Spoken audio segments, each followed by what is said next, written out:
Welcome to the Pindown, your Detroit Pistons podcast. I'm your host, Wes Davenport from Motor City Hoops in Detroit Bad Boys.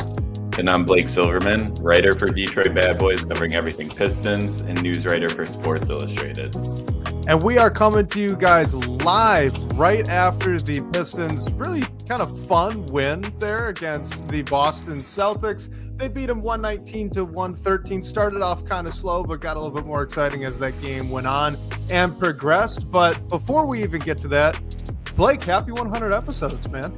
Yeah, 100th episode today. Happy it comes. Like, this is the first time we're recording this season as we have real basketball to talk about. So right.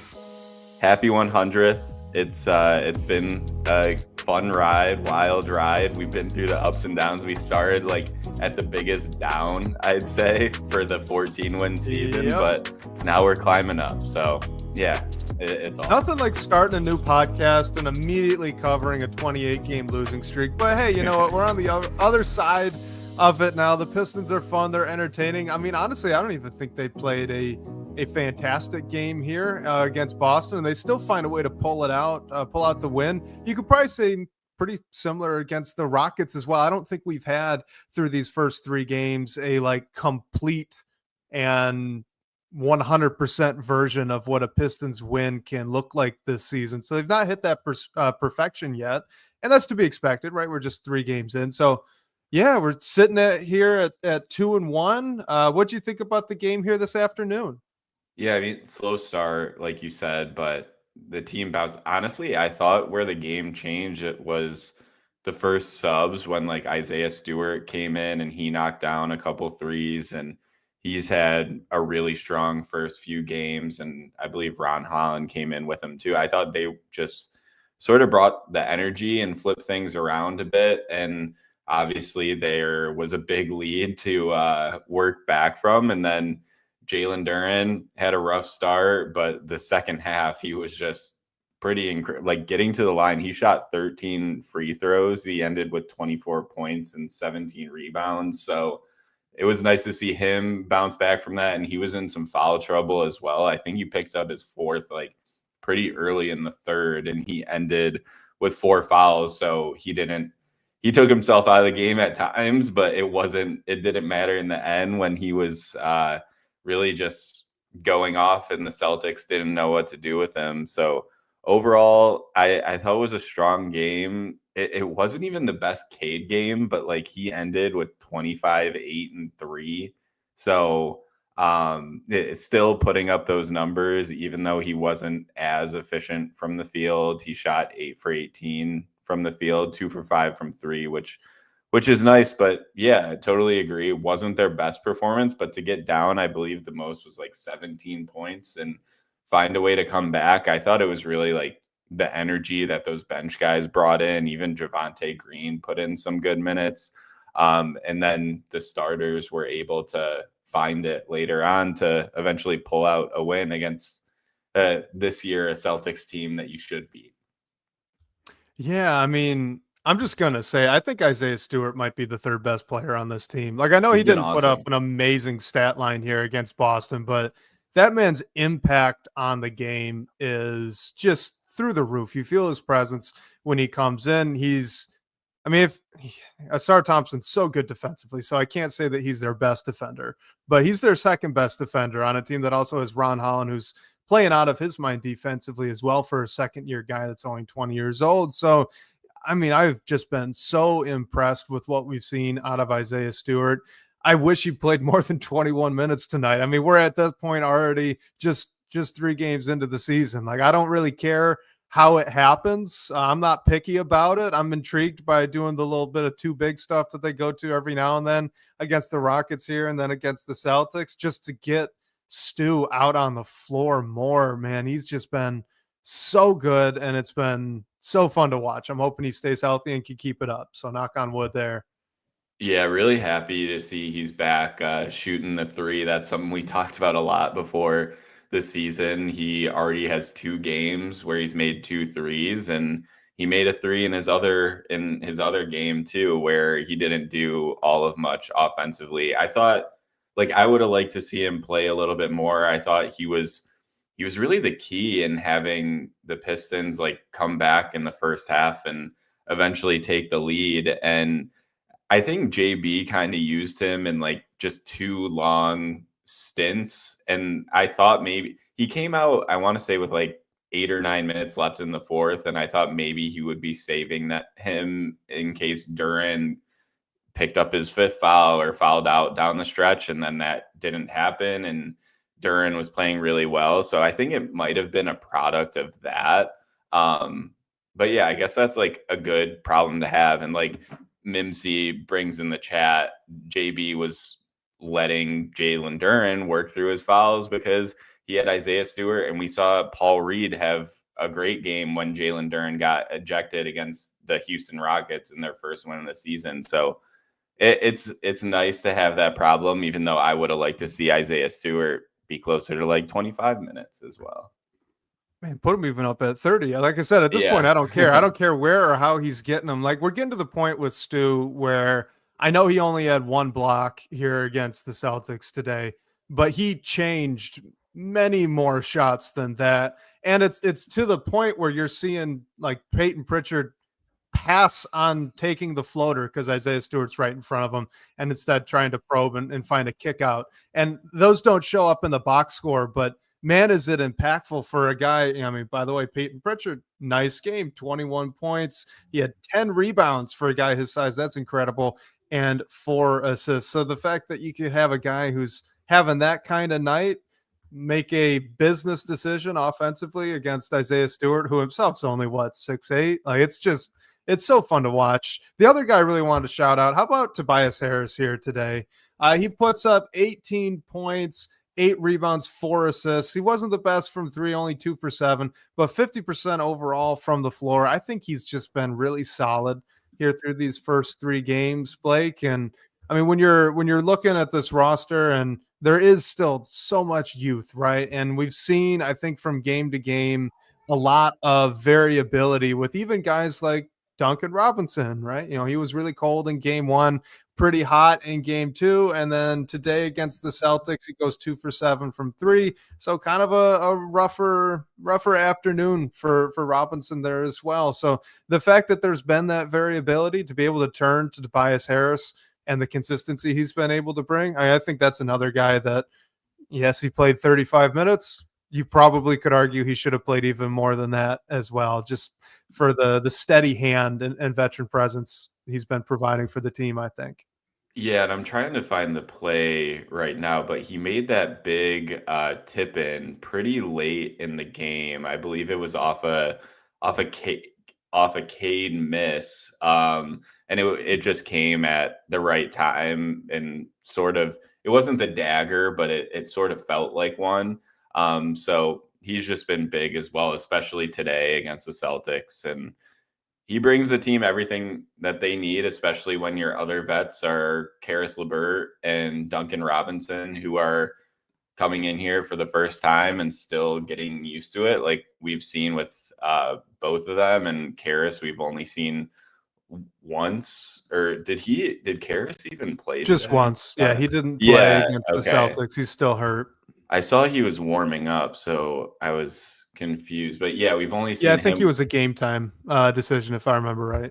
Yeah, we've only seen him once so far, and Duncan obviously had a rough season opener, had a solid game against the Rockets, and then hit or miss again against the Celtics. So I think Tobias is really the guy that he just has to be the glue guy outside of Cade, in terms of like veteran leadership and everything. And we saw everything he did last year. It seems like that's just continuing from here. All right, last guy that we need to really shout out here before maybe talking about some just general takeaways from the first 3 games that we I guess we shouldn't say takeaways, right? It's just 3 games. So like things that we're watching, right, as the season progresses. But how about Asar Thompson? Yeah, he's been great. Let's just put it that way. How about Asar Thompson? Right. Yeah. Here's the stat line, and then I want to get your thoughts on what we saw out of him here against the Celtics. 21 points, 3 assists, 12 rebounds, and 2 steals. He went 7 for 8 from the free throw line and 7 of 15 from the floor. How about Asar Thompson? Yeah, and I mean, I think that 7 for 8 from the free throw line might be the most, I don't want to say impressive, but maybe like beneficial stat for Shocking, him. Yeah, maybe we might say. yeah, because if he continues that, like we had some concerns about his free throw shooting even in the preseason. So if he's able to find a way to get to the line, which we know he should, because most of his offensive opportunities are going to come at or right around the hoop, he needs to be able to convert on those. So he's been great. I mean, a lot of the offensive side is like a work in progress still, and there are some things we can certainly talk about and maybe even like nitpick a little bit, but Asar has been awesome. I think this like leap that everyone has been expecting is pretty real at only 3 games in, so a lot of that to be told. But yeah, he's looked awesome through the first few games of the season and is a big reason that they were able to win their last 2 games after that dud in the opener in Chicago. And I particularly loved how he got his shot attempts here against the Celtics. I mean, Mhm. yes, he was still initiating quite a bit of offense, but it wasn't like, it was just repeating high pick and roll SR, high pick and roll SR, or anything like that. He was cutting hard. He did a ton off rebounds, 5 offensive rebounds for Asar Thompson. That's second on the team behind Jalen Duren, who had 7. He's attacking the glass really well. I liked him out in transition. He made a few really smart cuts on Cade Cunningham drives with how much attention Boston was sending Cade's way here this afternoon. So I just think it's smart out of him to be a little bit more opportunistic today, where in the first 2 games it felt like maybe he was forcing just a little bit. Not quite forcing. That's not the right word.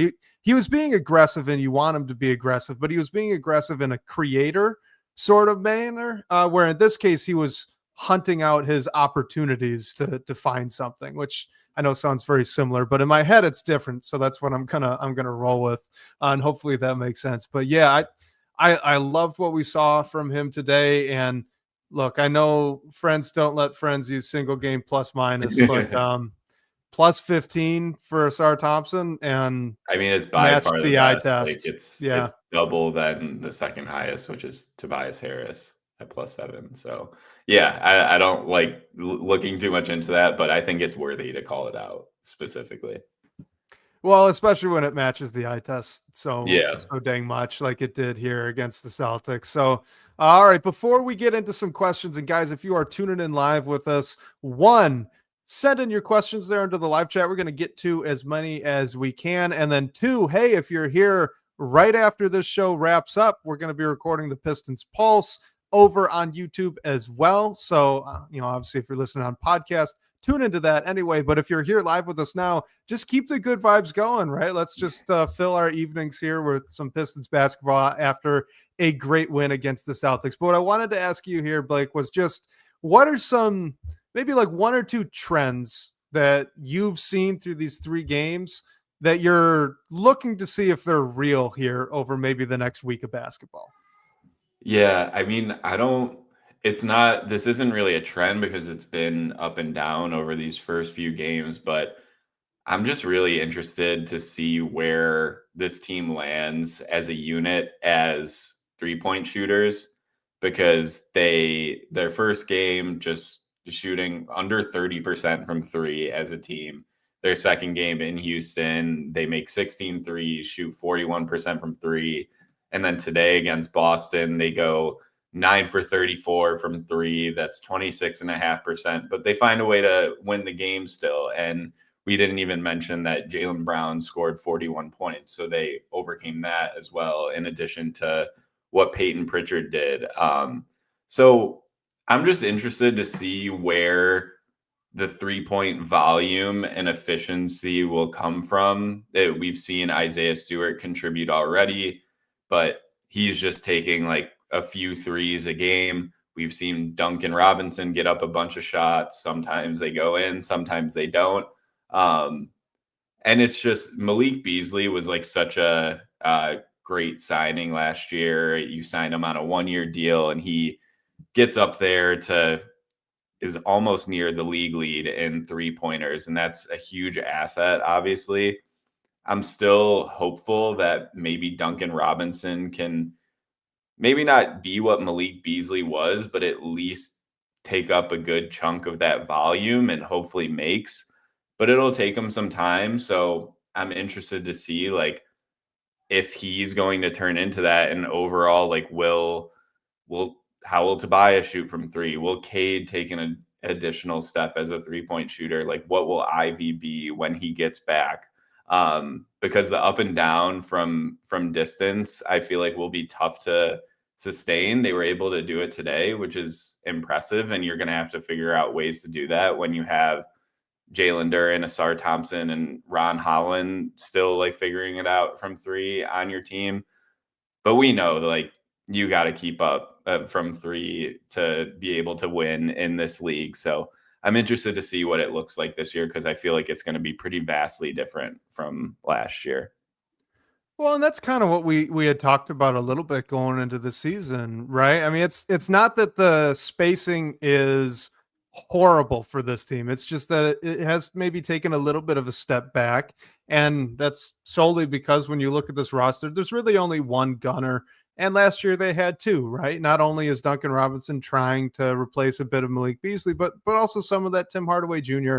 volume. And you figure that's going to come from other guys as well. And you want Cade to take a step. We're hoping to see Ivy continue on the positive progression we saw from him out of the first half last season.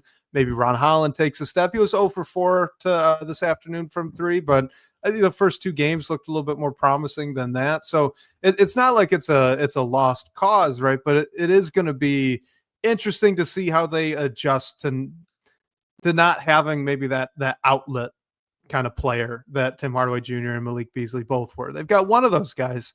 They just don't have two anymore when you're really looking for a kick out. I think, for me, it's similar, pretty related, actually, the two trends that I have in mind. And the first one's just, holy cow, is Cade getting a lot of attention. I mean, all three of these teams have thrown the kitchen sink at him, and I don't think it's all that surprising that his field goal percentage doesn't look fantastic. They're blitzing him on every screen. Houston in particular was really creative with some of the off-ball stuff they were doing when trapping or blitzing Cade out of a ball screen. And I am wondering if we're going to continue to see that. How do the Pistons start to counter it? Because they're going to have to figure something out. Is it just going to be a situation of we're going to try to get Cade with as many floor spacers out on the floor at the same time? Is it a situation where maybe we're trying to work some off-ball actions more so than just pure space out, high pick and roll with maybe one, lifted screen from the corner or something? It's kind of a token action that they've done in the past. Like, I don't know what exactly the fix is, but they're going to have to figure out something here. I don't think Cade going 8 of 18 and he wasn't like 8 of 24 in game one. Like that's not sustainable for him. And it's not really his fault either. I mean, just count them, guys. How many layups in the first half here against the Celtics did Cade really get? It's just hard for him to get to the rim right now. So I think they're going to have to figure something out.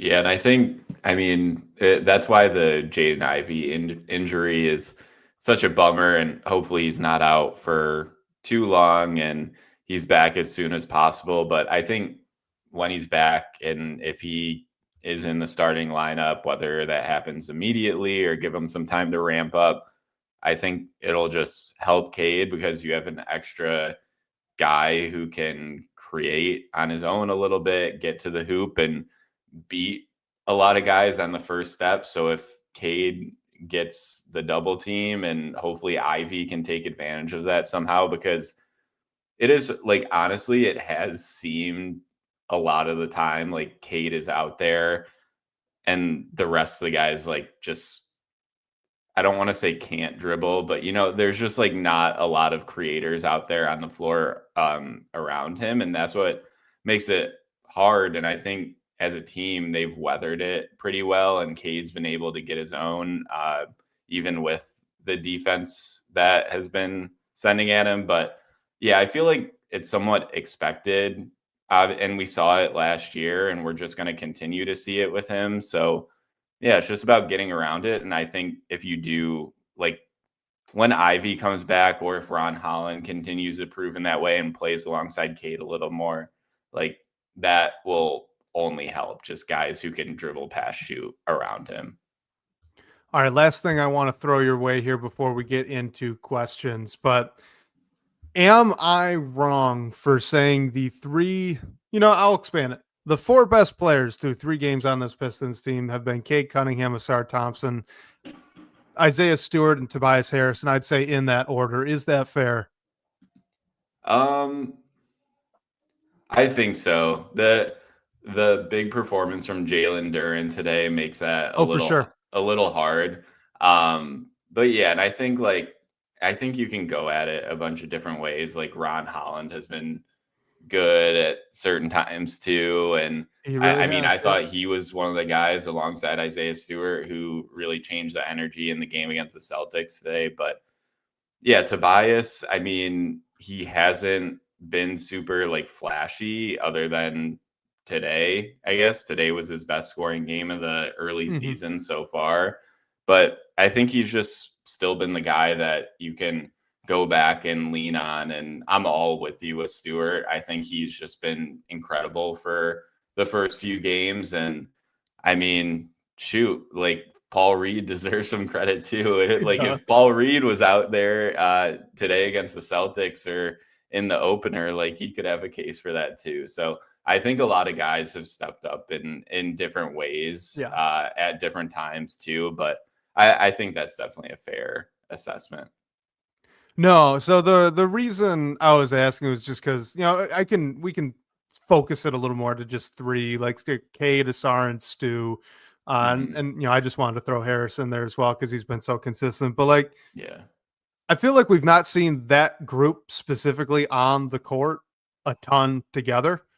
If that continues, even like that group of 3, Cade, Asar, Stu, if those 3 guys continue to be among the most impactful players on this team, I would really like to start seeing the 3 of them out there more together for longer minutes. I'm not saying you got to start Stu or anything crazy like that, but like, maybe Stu needs to be in the closing lineup more. Yeah. Maybe you make that split a little bit more even. Maybe you have Stu play some backup power forward. Like I said earlier, I'm not picky on exactly how it happens, but those 3 guys have been really the drivers of success here through these first 3 games. And you could throw Ron in there as well as that spark plug off the bench. So like, let's get more of them, right? If they keep this up, I mean, you got to give it probably like 10 games right before you could really know for sure. But early on, if this continues the way that it has been, I'm all for it. Get that trio and maybe Tobias Harris as well. Get them some minutes together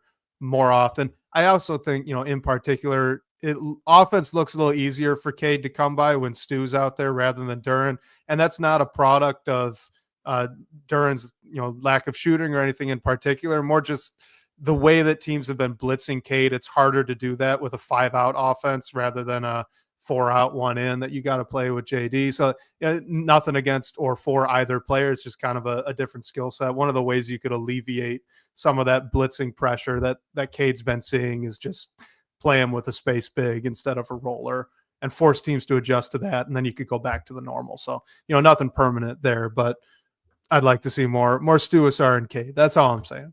Yeah. And am I mistaken that I think it was the opener, Stewart was out there with Cade, Asar, and Duren? Like, he played alongside Duren for a bit.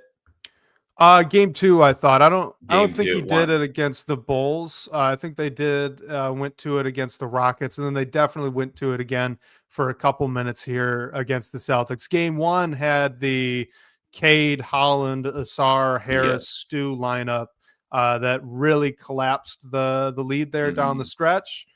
And then JB went away from it, and they end up losing the game. Not that group would have won the game, but they got them there, right? So I don't think we've seen that group of 5 since either, which is interesting.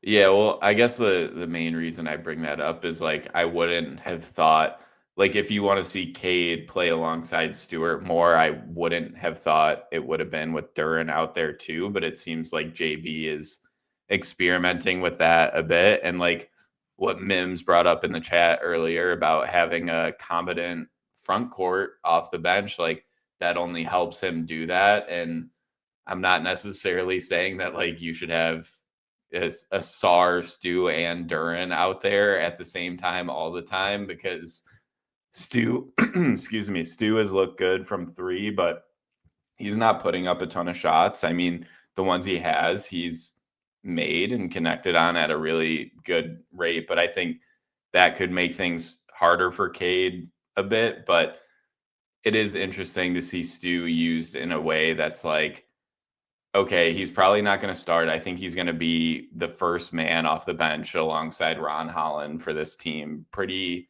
significantly. When Ivy comes back, that could change how Duncan is used and what have you. But in general, I think, yeah, you're going to see Stu get mixed in like a little bit earlier, a little bit later. And yeah, I really think today against the Celtics, like he would have saw more time if Duren wasn't like going crazy there at the end. And I really think JB just kept him on the bench a bit in case Duren ended up picking up a foul or two here and there down the stretch.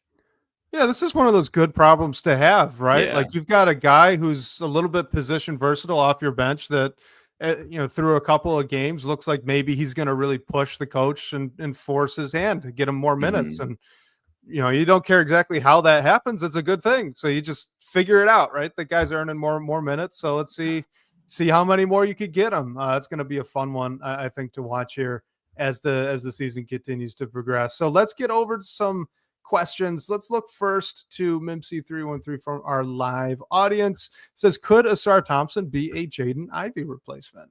I mean, we're kind of seeing him used in a similar role here, right? We're even getting legitimate point Asar minutes where he's the only real ball handler or initiator out there. So what do you think? Yeah, I mean, I think it's a tough question, which is why it's a good question, just because they are obviously different players. And I think Asar, more of his value is defensively, where Ivey's obviously offensively. I think if you traded Ivy, for example, it would probably be to get a bigger name. Like that would probably be one of the pieces the Pistons would have to part with if they wanted to do that. But I think you would need a secondary scorer next to Cade as well as Asar, because I'm just not sure he'll get to that, which isn't a bad thing. And like, I could very well be wrong. He scored 21 points today and he's making things happen a little bit more creatively in terms of like how teams play him, and frankly, just like let him shoot and aren't afraid to have him do that.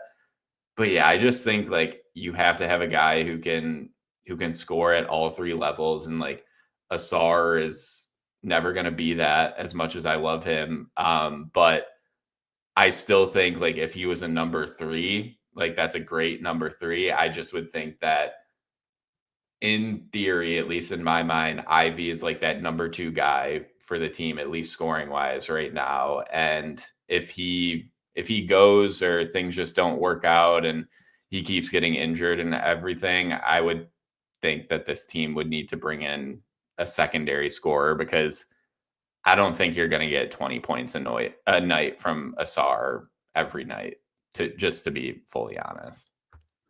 I think the way that you set that up is actually really interesting for this question in particular, because like Jaden Ivey has yet to prove he's that guy. I think we both think that he is, and a lot of us do, right? A lot of us are fans of Jaden Ivey and think that he's going to be a really good player, but he's not yet established himself in that truly number two offensive option range yet. That remains to be seen. If he could do that this year, then fantastic. And then I'm sure you're looking at contract extensions and we can have all of those conversations as well. But it's interesting that Mimsy 313 is asking the question of Asar maybe replacing Ivy, because I think it's much more attainable if it's replacing the Ivy we've seen the past couple of seasons instead of the Ivy that we were hoping to see as he's kind of gotten his sea legs back under him and we've progressed through the year, because we've not seen him be that 20-point a night scorer. We've seen him be 17 and a half. And it's much more reasonable to say, hey, maybe Ausar Thompson, if he's really being aggressive with his shot, if we're, through these first 3 games, kind of what we've seen, especially against the Celtics, maybe that game in particular, the way that he was hunting his own shot is more consistent. Maybe 15 points is a little bit more attainable than we had thought coming into the season. And if that's the case, as a 2.5 point per game decrease worth the improvement defensively, I should say, probably, right? Like this is a much closer conversation, I think, than I would have guessed even 3 games ago, right? We're only 3 games into the season, and Ausar's shown a little bit more as a scoring option than I thought he actually ever really could. So that's been really exciting. And yeah, I just think this makes it more of a conversation than maybe we would have guessed it would have been early on in the year, or before the season started, I should say. Yeah, and I think like I'm thinking too, and I know our guy Caleb's in the chat, so I'm thinking of the Nuggets and how they obviously have Jokic and Jamal Murray when he's healthy, and then there's Aaron Gordon. Like I almost see Ausar in that Aaron Gordon role. I mean, they are. Oh, me too. Yeah, they're like similar players, but like we saw Aaron Gordon go off for like 40 points or whatever it was the other night, and Aaron Gordon's a much better shooter than Ausar ever will be, but like just to have a guy like that who can give you 25, 30 when you're not expecting it really changes games. And that's what I see Ausar is bringing offensively. And I mean, hopefully he does still give you like somewhere in the 15 to 18 point range a night. But overall, I think obviously you have Cade. And then I just think that you're going to need another guy who that you can go to get buckets and hopefully be that like 20 point a night guy, whether it's Jaden Ivey or someone that's not on the roster right now. I think that we are maybe 1 week away from talking about Ron Holland as being closer to that second scoring option than we ever would have thought. Because, oh man, he's been so exciting here through the first 3 games. But that's just, me editorializing a little bit. Let's stick with Ausar Thompson for a second. So Pistons fan 11 says, did you see Ausar's handle, passing, and rebounding flashes in this Celtics game? So we've talked a lot about Ausar Thompson maybe not being perfectly suited to be that lead initiator, and a lot of that had to do with the live dribble, right? His ball handling ability. So what have we seen here from Ausar as a playmaker through these first 3 games? Yeah, I think he's been like handle wise, I think it's looked a little bit better. I mean, I don't think it's anything close to perfect. I think it's something that you're going to see develop, but he's been able to take everything he does defensively and turn it into quick offense and get the team running. And he's sometimes been just the guy catching the lob or the guy throwing the lob, which I think is just awesome to have a guy who can do both of those things in transition. And I think eventually Ron Holland will be able to do that too. And we saw Ausar's quarterback pass up to Ron Holland for that dunk today against the Celtics, which was an awesome play. So I definitely think you've seen it in flashes there. And yeah, he grabbed like 12 rebounds against the Celtics too, which was huge, especially when you consider the fact that Jalen Duren had like 17 or whatever it was. So just like a huge night on the glass for him, and just overall at really every level. I think he had like 3 assists, so nothing crazy, but the plays that he did made were really good plays. And I think a lot of it is just taking advantage of how good he is as a defender, getting the team out running, especially when he's playing alongside Ron Holland. Like that's just super fun and everything. So I think you've seen the flashes there, like a lot of a way to go, and definitely like his ability in reaching the ceiling as with his handle and as a playmaker, but I think you've definitely seen some improvements so far, again, through only 3 games. Yeah, it's kind of interesting, right? Because to me, Point Asar has looked very much like it looked in the preseason, which is to say, not great. However, I think he's made strides offensively that really didn't show up in the preseason that are only starting to pop right now, and that's kind of what you were talking about, referencing the Aaron Gordon thing a little bit. Like he's playing off Cade really, really well. I've thought he's been extremely aggressive on the boards, especially offensively, and that's been fantastic. He's been really aggressive in getting himself out in transition and trying to score and look for his own shot in those situations. So I think he's been better offensively than I would have expected, and that's been really exciting to see. But I want to focus more on the rebounding, because if Asar Thompson's going to push near 10 a night, not over, but maybe like 8 rebounds per game, if he can have more outings like he did against the Celtics than not, I think that in particular is really going to open up not only some running opportunities for him, but like you said, for others, since he is such a good playmaker in the fast break. So I've been really excited about what we've seen from Asar Thompson so far, and yeah, hopefully he can keep it up. Right? Any final thoughts there on Asar? I mean, what you mentioned about the rebounding, just like how much of an athlete he is, how high he can jump. Like That one in today, the fourth quarter where he jumped over 2 Celtics, grabbed it one hand yeah, with almost his elbow and just like came down with it. That was yeah, insane. Awesome defensive rebound. yeah. And like, I think I noticed maybe a couple of his rebounds today. He kind of like jumped over Isaiah Stewart or like just got his hand up there. And Stu's a great rebounder himself too, but we all know he might be the biggest guy in the room, but he's not the tallest guy. So like when we're playing it against a team that has more length than us, Asar being able to do that and like get over Kada and Chris Boucher or whoever it was on the Celtics, like definitely helps out. All right, let's go to this question here from Mimsy313 again. Then we'll get to some pre-submitted ones. How do you think JB Bickerstaff has done coaching through these first 3 games?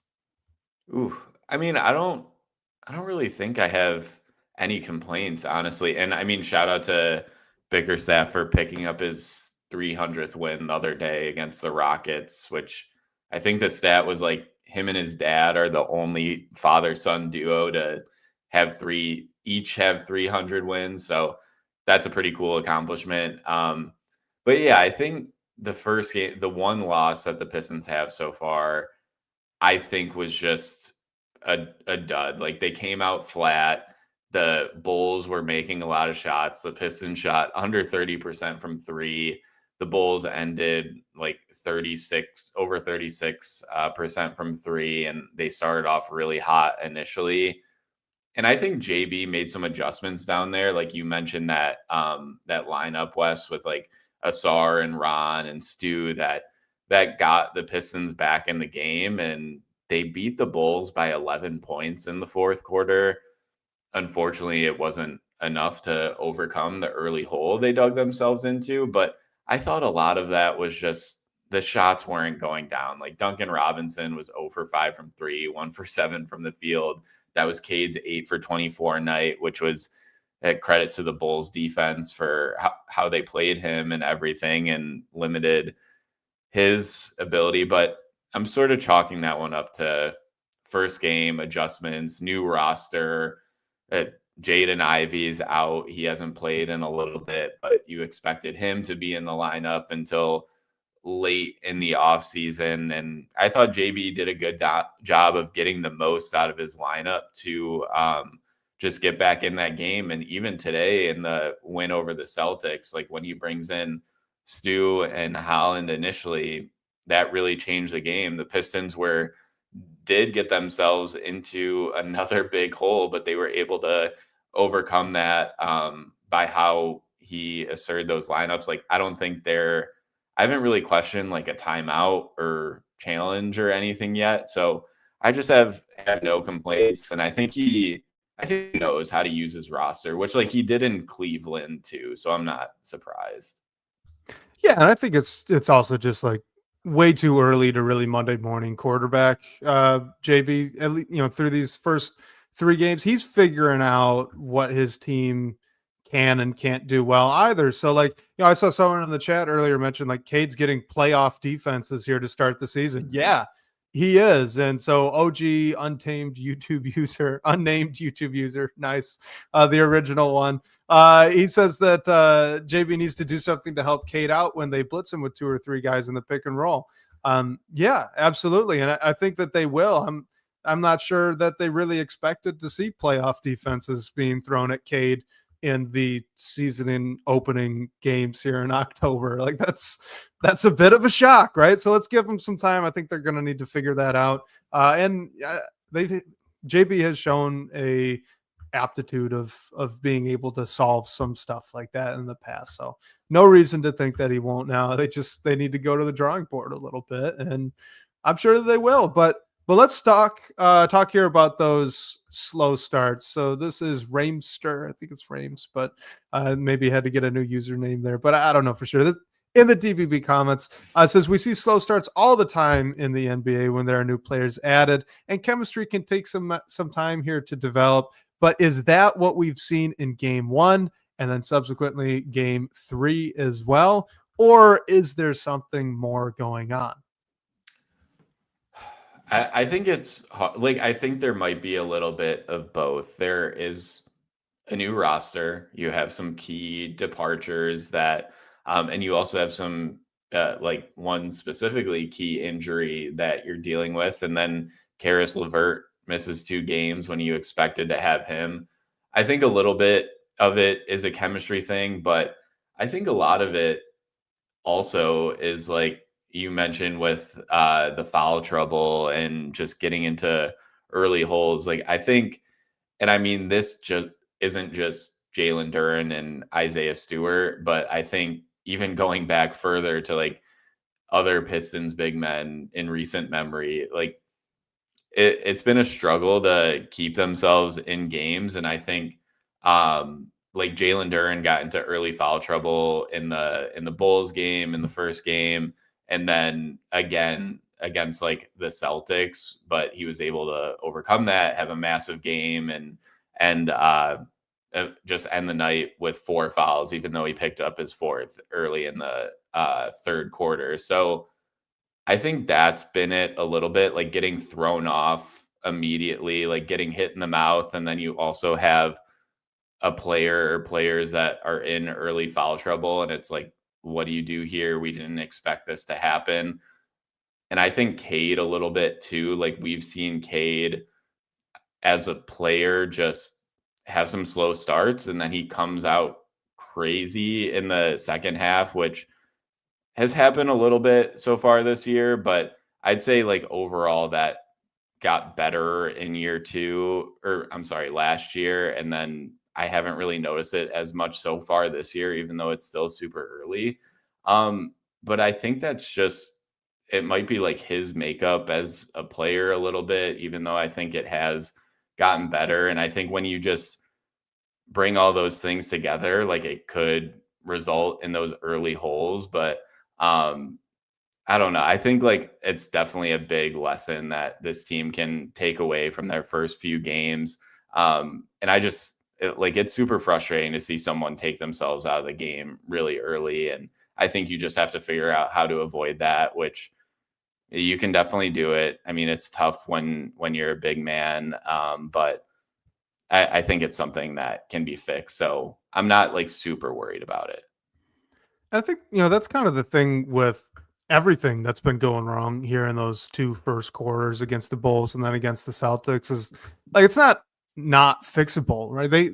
We know it's fixable. Both games, they actually fixed it later on. As the game actually progressed with the Bulls, it was a little bit too late. Here with the Celtics, they kind of had it under control there. About midway through the second quarter, the tide started to really shift back into the Pistons' favor. Like I'm with you. I think that injury to Ivy is particularly impactful here because Ivy was all through training camp, all through the preseason, you're starting 2-guard, and then you come into the regular season game 1 and they have to change that. So you're already dealing with trying to get guys acclimated to one another because you do have some new rotation players. And then now you upset the chemistry you had been developing there with Ivy in that starting lineup. So I think that's part of it.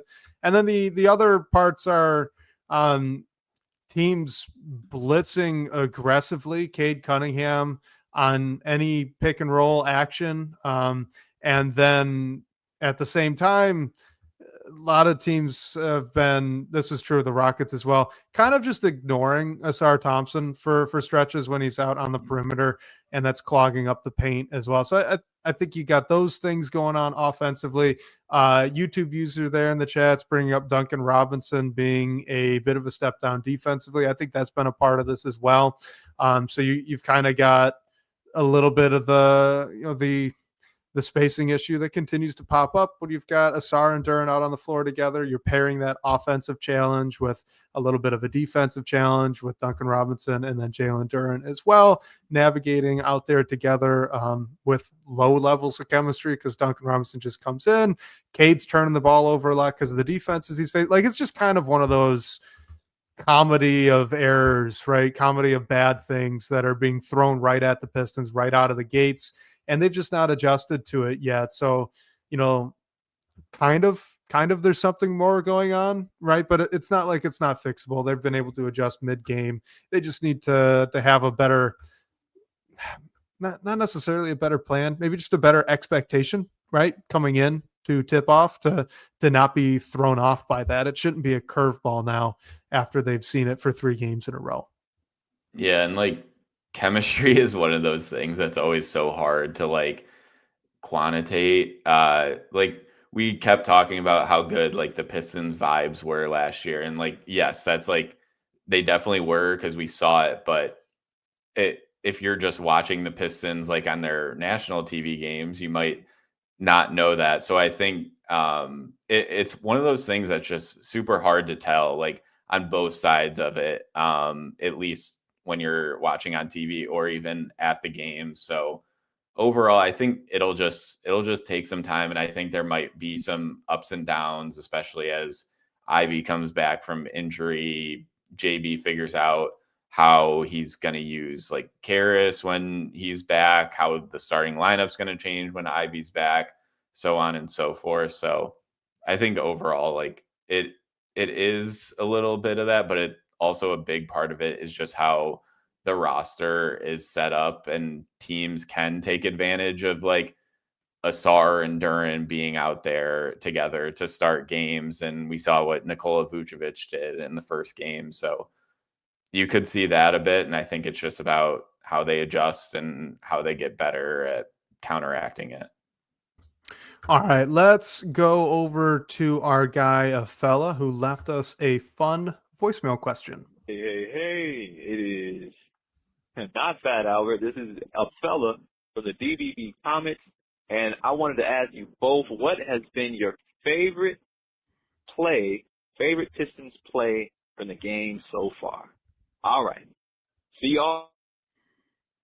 All right. Fun question there. Favorite play so far that the Pistons have drawn up and run. I've got mine ready to go if you need a second, Blake, because I apologize for springing the question on you. So no. Is that all good? Should I go, or do you got one off the top? You can go. I have a different one than you. All right. You can go. All right. My favorite play was one that didn't even work. I just thought it was really creative and executed really well at a time that caught the Rockets off guard. And then it just kind of, I think it might have been Amen. Someone on the Rockets made a really great play to kind of break it up at the very last second. But against the Rockets, Cade Cunningham goes into a DHO action with Jalen Duren. So Duren hands off the ball. As you've seen it a million times, he runs over to the opposite wing. Looks like he's about to set a screen for a curling Duncan Robinson, but instead he kind of slips the screen. Robinson kind of plays a little bit of interference, and Duren crashes down on the wide open weak side for a lob, and if not for a very timely hand and maybe a little bit of a hip check from a Rockets player. That is a really fun, highlight-worthy alley-oop. And I just love those creative alley-oop plays, especially when they work really well. Like, honestly, I thought there should have been a foul called on that one, and there wasn't. And that, it is what it is, no big deal. But when they work, it's a lot of fun. So even though they didn't finish the play, I thought that was a great little design from JB. Like the alley-oop play from Summer League, that was like the first Jaden Ivey, Jalen Duren play. That's a good one. I'm gonna go recency bias, and it's not really like a creative play or anything, but I just thought the Ron Holland steal to Asar and Asar quarterback pass up to Ron Holland today against the Celtics was such an awesome and exciting play, and just really encapsulated the whole seeing those two playing next to each other some more, and the whole 9-to-5 thing. Like, that was literally it.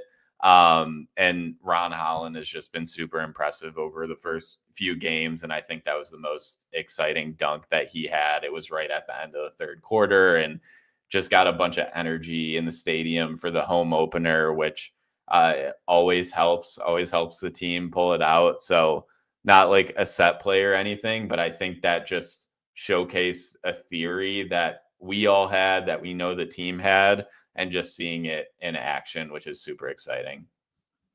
The length and athleticism it takes to catch a ball above the 3-point line, not dribble and dunk it without traveling. I mean, that was a legit catch 1-2 up from Ron. That was impressive. He caught it like over his shoulder with his arms extended too, which I don't know. Good thing Jahmyr Gibbs was in attendance. Hopefully a couple of the wide receivers for the Lions also saw that. I mean, Ron was really flashing maybe some tight end skill on National Tight Ends Day. Maybe the Lions got to give him a call. All right, let's go to this question here from Pistons fan 11. It says, we have to have more help with the ball handling and spacing on the floor from three. So how do we feel about Marcus Sasser, Ivy, and LeVert and their ability to provide that? LeVert is more athletic than he looked, right, due to the hamstring injury. That's referencing he tweaked his hamstring or something there against the Bulls. He's been out the 2 games following that. So we could probably just say yes to that one. So let's talk about the spacing that those 3 guys could theoretically provide. Is that our solution here, having LeVert and then hopefully very soon Ivy get healthy as well? Yeah, I mean, I think that's what Trajan Langdon's plan was with the offseason. I think it was maybe see how far that can get you with like Ivy and LeVert specifically. And then you have Sasser to go to on the bench if you need to. And also Dennis Jenkins, we've seen him a bit, and see what he will be if he has a specific long-term role on this team. But I think the plan was to go with Ivy, LeVert as your backup ball handlers and creators. And obviously you have Duncan Robinson for spacing. Hopefully Ron improves. Stu is shooting more. But I think the plan was just go with that. And then if it's not working out at the deadline, go and get a true backup point guard, sort of similar to what they did last year with Dennis Schroeder, just another player. And then go from there if you really need help. I mean, I think we've seen them stay afloat at times, like so far, and that's without Ivy and mostly LeVert, and we haven't seen Sasser. So like maybe Dennis Jenkins can help in terms of the interim without Ivy and LeVert. And then hopefully once they're both back, we'll see how it looks from there. And if it really doesn't work, just go and make a trade or make a signing. The only thing I'd add is with the ball handling aspect of this, and specifically, as someone who's skeptical of the Sar Thompson really being like that point guard role, I am absolutely comfortable here early on in the season riding that out and maybe giving Ron Holland a couple of those reps as well, just to see what you got in those guys. I mean, remember the Pistons are not contending for a championship this season. So even though I'm a little bit skeptical of Ausar like really being a lead initiator type even in short bursts of minutes there, even though I'm skeptical of Ron Holland as well, I think both of them have flashed enough ability to play make for others in the case of Ausar, and then play make for themselves in the case of Ron Holland, that I say you ride it out and you kind of see what you got with those guys. And when Ivy's back, this really is a non-issue. And as well, LeVert, I don't think we'd be seeing Dennis Jenkins as much as we have through these past 2 games if LeVert is healthy. That seems like really a one-to-one sort of a replacement there that JB did. So other than that, I'm right there with you. So let's go. Let's do another one here. This is from Roz Head in the DBB comments. We'll go rapid fire through these last few just to make sure we get them in before we wrap up today. But how are we going to score when Cade and Toby sit? Can a lineup of LeVert, Green, Holland, Thompson, and Stewart work? And would Ivy solve this entire problem? That is Roz Head from the DBB comments. He might. I mean, I think it's hard to find a ton of offense when like your clear number 1 player is off the floor. And we just talked about like, is Ivy the number 2? Will he grow into that? We don't know that for sure yet. So that's really the swing factor here. I mean, I think you could string some offense together, but with like the foursome of like Green, Holland, Thompson, and Stewart, defensively, I'm very intrigued, but it's like, what are you going to get on offense? And I think Javonte Green has been really good so far. And obviously we haven't seen a ton of Karis LeVert. So I think Ivy will solve a lot of it. But again, it's not the best scoring bench unit I've ever seen, definitely. Yeah, right there with you. I've liked a lot of what Green has done. I hope that as they kind of move forward into the season here, maybe JB just like embraces the fact that this team has 1,000,000 6'6", 6'7" wings and just rolls with as many of them as he can. Whoever's hot, right? Give Green minutes when his shot's falling and he's making defensive plays. If not, start to look to maybe Ron Holland a little bit more, right? Like that's what he did against the Celtics here. Holland was a little bit cold from the floor. We saw more of Javonte Green. I thought that was nice, right? So that's all good stuff. Let's go to Baked Over-ish. Is this team better when Jaden Ivey's playing? I think so. Like I don't know, I guess, how they wouldn't be with a guy who scored like 17, 18 points per game and is the athlete he is, can beat a lot of defenders with his first step and is just that incredible athlete. So it's unfortunate that we haven't seen him in so long, and we were expecting him back for the start of the season, and then something else like unrelated, but maybe related. I think it's kind of mainly unrelated thing happens. But hopefully it's not long-term and we can see how it happens. But I think Jaden Ivey is like only a huge positive for this team, especially with some of like the errors and slow start stuff that we've been talking about already. Yeah, just someone that you could turn to in the starting lineup that if a team is going to blitz the crap out of Cade, like we've seen through 3 games, you can just have him start to initiate and it'll be positive more times than not. So I think that's what Jaden Ivey brings. And it's really a major counter to probably the biggest strategic concern, right, that you've seen out of 3 games. The fact that the Pistons really haven't been able to punish like the Houston Rockets when they slanted all 5 guys to the strong side of the court when Cade's taken a pick and roll off on the wing. Like you shouldn't be able to do that. So the fact they weren't able to really punish it consistently, a little bit worrying. And Jaden Ivey, I do think, fixes that. Let's look at, this is a fun one. Tony Buckets. I think this is more to you, honestly, than it is me, because it really hasn't impacted me at all. But has sports betting affected your work at all? Has it changed how you look at the game or talk about the game? Me personally, no, because like I don't really I like the writing I do never really involves sports betting unless it's like a big story where sports betting impacts sports, like Malik Beasley or the Chauncey Billups, Terry Rozier news that just happened.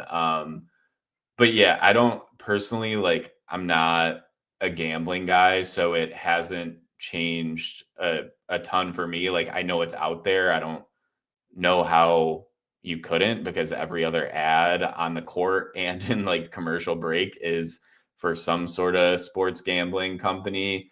I think the league has a lot to figure out in terms of like if there are any additional regulations that need to be put on, and whatever the mess that's going on right now, like how you figure that out so you don't mess with the integrity of the game. And I think clearly there have been some like bad apples, and not saying like Chauncey and Rozier are those. And I know Chauncey's is mostly related to outside sports. So we'll see what happens there. It's all like alleged right now. But yeah, in general, like I'd say it has had to change it to a degree just because of how much every big sports league is like invested or partnered with sports gambling companies. But in general, as like a fan and a writer, I'd say it's impacted me in limited ways, only if it impacts the massive like, or like the main news cycle, I guess, if that makes sense. Yeah, and because I really don't write too much on the NBA, it's impacted me even less. Like I'm right there with you as a fan, how I watch the game or how you and I talk about the game here on the podcast, no impact. I don't gamble either. Mhm. I'm just not all that comfortable with losing money, so I don't want to take a Oh risk. That's yeah, I my don't want to do philosophy that with either. it. So like I just stay away from it, and I know it's changing how people watch the game, and in some ways it's good, in some ways it's bad. I don't have anything to say about that one way or another. I just know I watch the game the same way, and now there's maybe a little bit more FanDuel ads than I ever had to ingest before. And the Whatever, who TV cares? network that you're watching it on is Yeah, exactly. FanDuel. I do mourn the loss of We Are Fox Sports, We Are Detroit popping up Yeah, on the yeah. right Oh before the start man, of the game. But that's the dumb stuff. Whatever. It doesn't matter. how All quickly right. things change. Couple more, just super quick. Do you think Karis LeVert could start over Duncan Robinson? And would that be a better fit? That is Just Football Academy in Australia. I think he could, but I think Duncan's obviously the preferred option right now. We'll see what Karras is like when he's back from the hamstring, but it seems like you want Karras to help with some of those like on ball reps in the second unit a little bit more so than Duncan probably can, especially when Jaden Ivey's not here. So I think we'll see Duncan in the starting lineup over Karras, and probably even maybe both of them off the bench when Ivy comes back. All right, let's look at another fun one here. This is Hunt Baker. Oh, these are okay. Yeah, we definitely got to get to these, and then we'll close it out. Hunt Baker, and two questions for last week that we didn't get to. So, just how much will the Pistons turn to Isaiah Stewart? Will he be a bench guy, or will he be a key contributor to both units? Do you see him getting 28 minutes per game? Yeah, I mean, it looks like he's a key contributor to both units, and just like obviously he's coming off the bench, but using him in whatever lineups you need to. I think his high so far this year in terms of minutes is 25. So I think you'll see him around that like 25 mark, but we saw him play 21 minutes today. We both like to see him play more, but we'll see how it shakes out coming out. I think he'll definitely play more than the 19.9 or whatever it was that he had last season. Sorry, I was just looking to see how many minutes per game he's averaged through these first three, because I 21. didn't have it up. 21. Yep. Okay, so yeah, I would say 28 seems high, but hopefully closer to 28 than to 19. Let's just put it that way, right? More Isaiah Stewart minutes for me, please. JV Bickerstaff. I have loved what I've seen. Love what we saw last year too. So I'm a big Stu fan. He's fun to watch. Last one. What is the biggest weakness of the team? Do we simply rely too much on Cade Cunningham? Is Jalen Duren not a top center? Do we have enough 3-point shooting? This is Hunt Baker.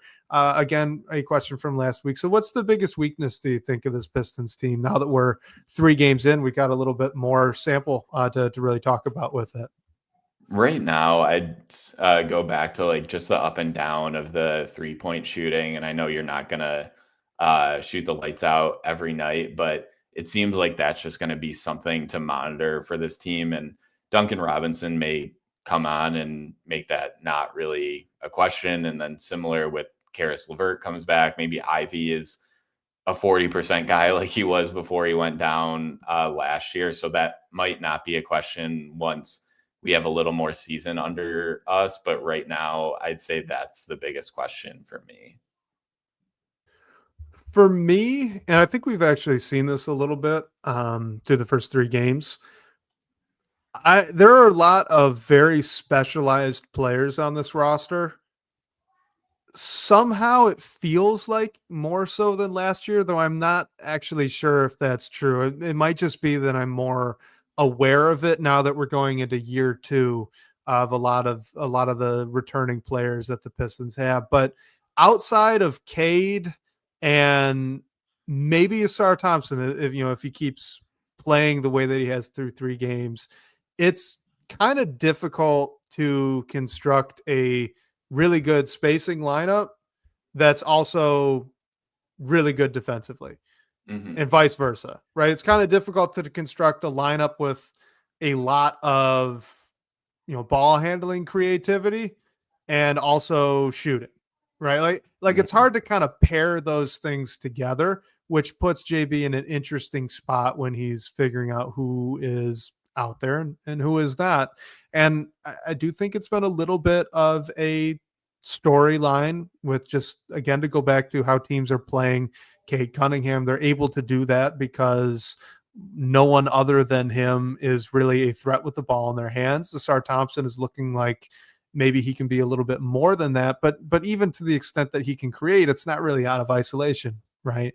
So you're able to throw sometimes 3 guys at Cade, and it's not going to do too much damage on the back end. And that's just a product of the players that the Pistons have, right? Like if you're trying to, maybe the best defensive lineup they can throw out there would be like Cade, Ron, Asar, Harris, Stu, maybe, right? Maybe LeVert instead of Harris, and you shift those guys up because LeVert's not a bad defender in his own right. But like that, you got 3 really good defenders there. Awesome. Cade's pretty neutral. And then you look at the floor spacing, and Stu's a plus. Cade's kind of a plus. I'll just say it's Harris. Harris is pretty neutral, and then Ron and Asar really aren't spaces. It's just kind of hard to piece versatile lineups together in those specialties that teams really like to have. And so it's going to be, I think that's an interesting challenge to overcome. And to me, I'd say that's maybe the biggest, maybe not the biggest like weakness, right? But it's something to monitor over these next couple of weeks. Yeah. Yeah. And I mean, I think it might be like players we thought who were specialists that were with the team last year, like mainly Malik Beasley. We thought he was there for spacing. I thought even though he was an incredible 3-point shooter, he did a lot more than that. So maybe it's like Duncan is more of your catch and shoot guy and then not getting much else. And yeah, we'll see how they try to work with that as we get more into the season. All right, I think we are gonna call it there, guys.